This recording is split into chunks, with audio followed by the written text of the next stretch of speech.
This is KGW News at 11. Fear and desperation are growing as Americans and Afghans try to escape Afghanistan. Good evening and thanks for joining us. I'm Brittany Falkers. Defense officials tell NBC News there's specific concerns the terrorist group ISIS could target Americans and the Kabul airport. The threat comes just hours after President Biden pledged to bring all Americans home and claimed there were no instances of U.S. citizens having trouble accessing the base. The Defense Department says that's not true, and it appears the physical attacks are coming from Taliban members who did not receive orders or are ignoring them. A new strategy is forming as the U.S. military explores alternative ways to get U.S. citizens, Afghans, and third-party nationals to the airfield safely. Of the 17,000 airlifted in the last week, 2,500 are American citizens, but it's unclear how many Americans are still in Afghanistan.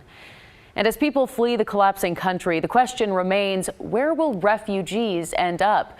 Oregon has a long history of refugee resettling here. And as Art Edwards tells us, there are people here already prepared to help. The images from Afghanistan are startling. People forced to flee after the Taliban takeover of their country. It's just heartbreaking what's going on in Afghanistan. It's difficult to comprehend. It's just sad. Oregon State Senator Casey Jama and State Representative Con Pham wrote a letter this week to Governor Kate Brown urging her to offer Oregon as a safe haven for Afghan refugees.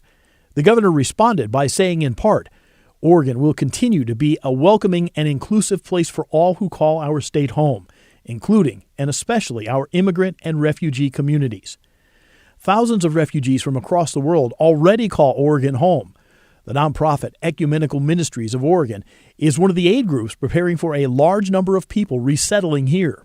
Really, the work is helping someone get their feet on the ground, feel welcome, and start the day-to-day efforts of working, going to school, and connecting to community. The Portland Refugee Support Group will help new refugees navigate living in a foreign country. Right now, they're running Camp Silla. That's Arabic for connection. It's for kids from all walks of life, giving them a chance to feel like they belong.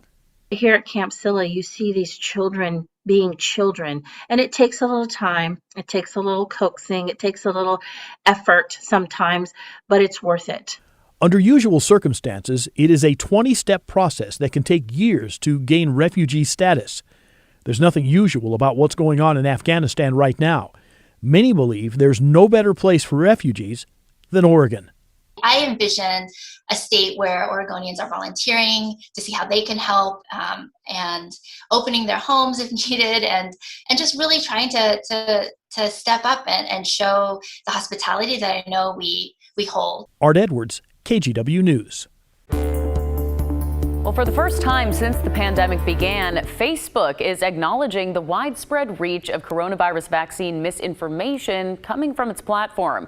The company says an article raising concerns that the shot could lead to death was the top performing article on the platform in the U.S. from January through March. However, in releasing the report, Facebook is pushing back against critics by saying the article in question is not black and white. They quote a factual article from the South Florida Sun-Sentinel about the CDC investigating a doctor's death after getting vaccinated. Months later, the medical examiner's office found there was not enough evidence to suggest the vaccine played a role in the death, but it was taken out of context by some. Misinformation is just one of the many reasons why KGW started our new series, Overwhelmed, Inside Oregon's ICUs. We want to show you the real picture of how this crisis is playing out in our local hospitals. We have 2 stories online for you right now, and we'll be releasing more next week, showing what real nurses and doctors are going through right now. Pushback continues after the Newburgh School Board voted to ban what they're calling political flags, specifically the Pride and Black Lives Matter flags. The story is getting national attention, and on Tuesday, a group plans to demonstrate against the ban. Galen Etlin has an update. This 17 by 30-foot Progress Pride flag made of plywood stands as protest on a hill within sight of Newburgh High School. That they know that they're not invisible. J. Bill McCarthy and his wife Erin joined neighbors in building the flag on their farm last week after the school board voted 4-3 to ban Black Lives Matter and Pride flags. Vice Chair Brian Shannon argued this was why. To get political symbols and divisive symbols out of our schools. It just brought me back to little middle school me. Erin is part of the LGBTQ community who, with the help of strangers, put together this flag and barn display that says love. Their effort got national attention, with Representative Alexandria Ocasio-Cortez visiting Newburgh. Outlets like The Advocate and LGBTQ Nation also picked up KGW's story, showcasing the symbol of support, but also defiance. It's heartbreaking, honestly. Amanda Boothby graduated from Newburgh High School in 2015. It wasn't even really welcoming to begin with. She says symbols of pride go a long way. I see love, I see acceptance, I see who I am as a lesbian woman. She's planning a protest of the board's decision, with hundreds responding to an invite online to show up at the center of town Tuesday evening. I know Newburgh is really big on the community and love for each other, and by doing this, it's showing hatred. Hopefully going to wake some people up. Kelly Lash is a licensed professional counselor in Portland and Newburgh, fighting for LGBTQ and BIPOC youth. The statistics are alarming. Studies by the Trevor Project show lesbian, gay, and bisexual youth are 5 times more likely to attempt suicide because of bullying and lack of support.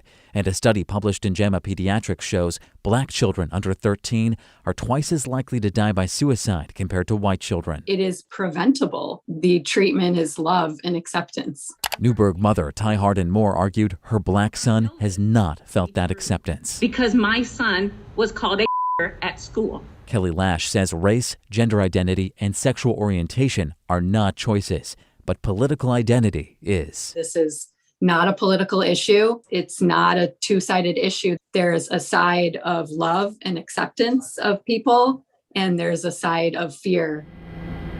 Many, like J. Bill and Erin McCarthy, are sending a message to the youth being fought over. Regardless of what people in positions of power are saying, know that you matter. Even though this is difficult, there are people who are here for you.